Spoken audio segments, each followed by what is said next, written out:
सक्षम police times news 112 सक्षम जनते।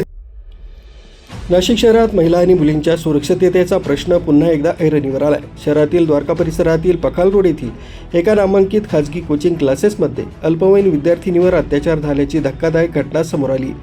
या प्रकरणी मुंबई नाका पोलीस ठाण्यात क्लासची शिक्षिका आणि तिच्या बाच्या विरोधात बलात्कारासह पोक्सो अंतर्गत गुन्हा दाखल करण्यात आला आहे।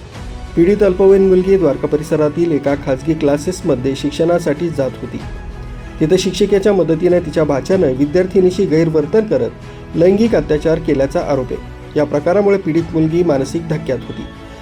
अखेर हा संपूर्ण प्रकार समोर आल्यानंतर परिसरात मोठी खळबळ उडाली। पीडितेच्या तक्रारीवरून पोलिसांनी त्वरित पावले उचलत संशयित आरोपींविरुद्ध गुन्हा दाखल केलाय।